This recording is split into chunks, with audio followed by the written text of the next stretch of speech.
Doctor صاحبہ، کیا یہ حقیقت ہے کہ قربانیوں کے باوجود بھی خواتین کو معاشرے میں وہ جگہ نہیں مل پاتی جو انہیں اسلام نے دی ہے؟ ہم اتنے تنگ دل کیوں ہیں؟ آپ نے بہت صحیح سوال کیا، اس لیے کہ ہمارا جو معاشرہ ہے، خاص طور پر پاکستانی معاشرہ، اس میں عورت دوہرے جبر کا شکار ہے. اس کو وہ حقوق بھی نہیں ملتے جو اسلام اسے عطا کرتا ہے، اور وہ بھی نہیں ملتے جو جدید سوسائٹی اسے دیتی ہے یا جو شعور کے آنے کے بعد ترقی یافتہ اقوام انہیں دے رہی ہیں. تو ہم اصل میں دوہرے جبر کا شکار ہیں، لیکن اس کے ساتھ ساتھ یہ بھی یعنی ہمیں ایڈمٹ کرنا چاہیے کہ ہم اپنے کلچرل ایشوز کو دین کے ساتھ جوڑ دیتے ہیں. جو معاشرہ نہیں دیتا حقوق تو اس میں پھر ہم اسلام کو بلیم کرتے ہیں، دین کو بلیم کرتے ہیں. اس لیے اسلام نے تو ہمیں وہ حقوق دیے ہیں جو کہ نہیں ملے تھے. آج بھی معاشرہ اسے نہیں دیتا، آج کی جدید سوسائٹیز بھی وہ حقوق نہیں دیتی جو حضور نبی کریم صلی اللہ علیہ وسلم جب آئے اور انہوں نے عورت کو دیکھیں زندگی کا حق دیا، عزت اور شرف عطا کیا، تعلیم کا حق دیا، رائے کی آزادی دی. دیکھیے، جب میں تنگ دلی کی بات کرتا ہوں تو میرے سامنے وراثت ہے، جی، میرے سامنے آزادی ہے. اب آپ کے اپنے بارے میں کہتی ہیں کہ you are also a women right activist, آپ اپنے آپ کو کہتی ہیں اس حلیے کے ساتھ. جی، تو کیا اس حلیے کے بغیر جو خواتین ہیں، کیا آپ ان کا اتنا ہی احترام کرتی ہیں جتنا ان کا احترام بنتا ہے؟ یہ ہمیں دیکھنا پڑے گا. میری بہت ساری اس طرح کی دوست ہیں، اور ہمارا یہ رویہ رہا ہے، جماعت اسلامی کا یہ رویہ رہا ہے ہمیشہ سے کہ ہم ہر ایک کی رائے کا احترام کرتے ہیں بغیر اس کے حلیے کو جج کیے ہوئے. اور اس کو لوگوں کی اپنی اپنی پرسیپشن ہے، ہم اپنی عقائد کے اوپر، اپنی روایات کے اوپر، اپنے لباس کے اوپر ہم بہت زیادہ اسٹرکٹ فالو کرتے ہیں ان چیزوں کو جو کہ ہمیں ہمارا دین کہتا ہے، لیکن ہم اور لوگوں کے لیے ججمنٹل نہیں ہیں. سوال یہ ہے نا کہ یہ جو ہم رمضان کے مہینے میں ہم بات کر رہے ہیں، تو کیا یہ جو امور ہیں ان پہ ہمیں عمل بھی کرنا ہے یا نہیں کرنا، کہ بس گفتگو کرنی ہے؟ جہاں خواتین کی بات آئی، بہن کی بات آئی، ماں کی بات آئی، اس کے حقوق کی بات آئی، اور خاص طور پہ میں دیکھتا ہوں جو مقدمات ہیں وہ وراثتی نوعیت کے ہیں، اس پہ مجھے نہیں سمجھ آتی کہ آپ ان چیزوں کو کیوں نہیں پرچار میں لاتے جو ضروری ہے. دیکھیں، ہمارے جماعت اسلامی نے یہ سب سے پہلے ہم نے ہی تو سوال اٹھایا تھا کہ جو لوگ اپنے عورتوں کو وراثت کا حق ادا نہیں کرتے ان کو آپ اسمبلیوں میں نامینیٹ نہیں کر سکتے. ہم سراج الحق صاحب نے سپریم کورٹ میں یہ اعلان کیا تھا کہ جو لوگ بھی اپنی خواتین کو حقوق نہیں دیتے وراثت کا، کفالت کا، ان کو اسمبلیوں میں آنے کا کوئی حق نہیں ہے. جیسے مثال کے طور پر میں آپ کو یہ بتا دوں کہ ہم حلقہ خواتین جماعت اسلامی 2000 سے یعنی 25 سال ہو گئے ہیں، ہم عورت کے حقوق کے لیے مارچ بھی کرتے ہیں، ہم عورت کے حقوق کے لیے کام بھی کرتے ہیں. میں پرسنلی، آپ میرا کوئی ایک بیان اٹھا کے دیکھ لیں، بلکہ جو عورت مارچ کے آرگنائزرز ہیں ہم نے ان کو کہا کہ آپ تو ابھی کام شروع کیا ہے، آپ آئیں ہمارے ساتھ شامل ہوں. اور ہم تو جب مولانا مودودی رحمۃ اللہ علیہ نے جماعت اسلامی بنائی اس وقت سے ہی حلقہ خواتین عورتوں کے حقوق کے لیے کام کر رہی ہے. آپ یہ سمجھتی ہیں کہ تربیت جو ہے وہ عورتوں کی کرنی چاہیے، کیا اس کے ساتھ مردوں کی تربیت کی ضرورت نہیں ہے؟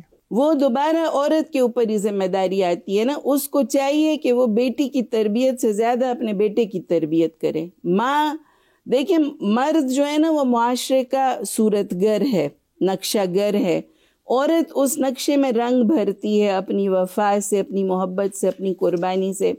لیکن میجر رول تو ماں کا ہے نا کہ وہ اپنے بیٹے کی اس طرح کی تربیت کرے کہ وہ اپنی زندگی میں آنے والی ہر عورت کی عزت کر سکے، چاہے وہ ماں ہے، وہ بیٹی ہے، وہ بیوی ہے، وہ بہن ہے. مسجد و ممبر کا جو کردار ہے آپ کے نزدیک معاشرے کی بناوٹ اور تربیت میں اس کا کردار کیا ہونا چاہیے؟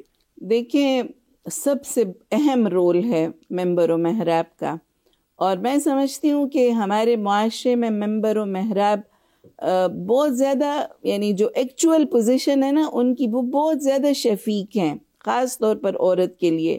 باہر سے ہمیں بہت زیادہ ایک سختی نظر آتی ہے اور لوگ علماء سے تھوڑا سا ڈرتے ہیں۔ میں خود ایک علماء کے گھرانے کی عورت ہوں، اور میں نے دیکھا ہے، MMA میں بھی دیکھا ہے، مختلف علماء جب ساتھ تھے تو جتنے شفیق دیندار لوگ ہوتے ہیں نا، میرا خیال ہے کوئی اور سیاسی جماعت وہ عورت کے لحاظ سے اور ان کے حقوق کے لحاظ سے اس طرح نہیں ہے۔ لیکن میں آپ کی اس بات سے ایگری کرتی ہوں کہ ممبر و محراب تعلیم و تربیت کا، یا عورت کے ساتھ شفقت کا، یا عورت کے حقوق کا، یا جو ویمن رائٹس ایکٹیویزم ہے، اس میں وہ کردار نہیں ادا کر رہے جو کہ ان کو کرنا چاہیے۔ میں صرف خواتین کے حوالے سے بات نہیں کر رہا، دیکھیں پورے معاشرے کی صورت گری بات دیکھیں، 5 وقت آپ لاؤڈ سپیکر کو استعمال کرتے ہیں، لاکھوں مساجد ہیں، کسی سیاسی پارٹی کے پاس اتنی طاقت نہیں ہے اور نہ ہوتی ہے کہ وہ روزانہ لوگوں سے رابطہ کرے۔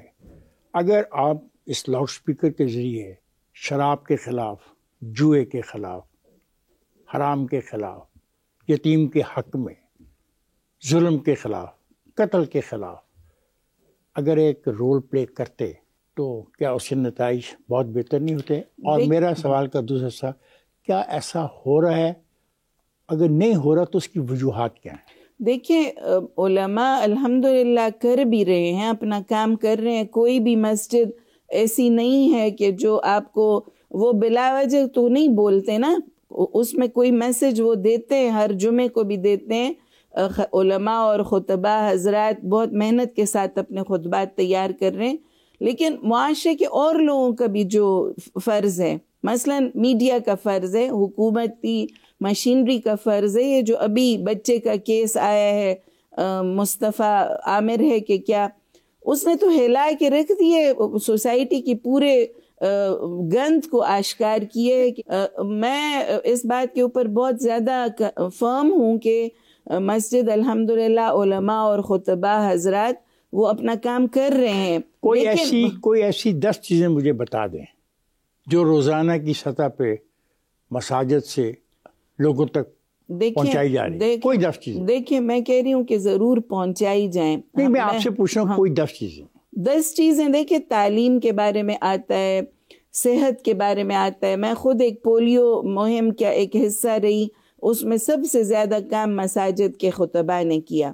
اچھا، عورت کے حقوق کے اوپر ہی بات آ جائے کہ اگر جو یہ جھگڑے ہوتے ہیں، جو فساد ہوتے ہیں، طلاق اور خلا کے، اکثر ہمارے مساجد میں یہی جو معاملات ہیں سر انجام پاتے ہیں۔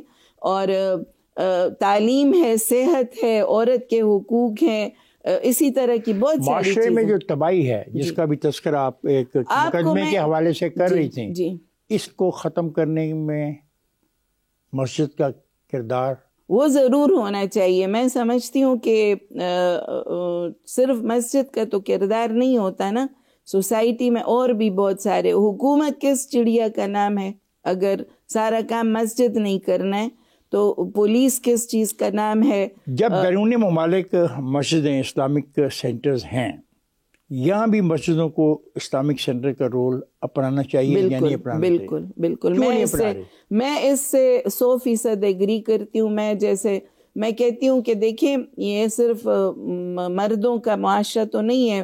جیسے ہم جاتے ہیں باہر کسی بھی ملک میں چلے جائیں تو اس میں عورت کے لیے ضرور نماز کی جگہ ہوگی، پراپر عزت کے ساتھ وہ اپنی عبادت یا جو بھی۔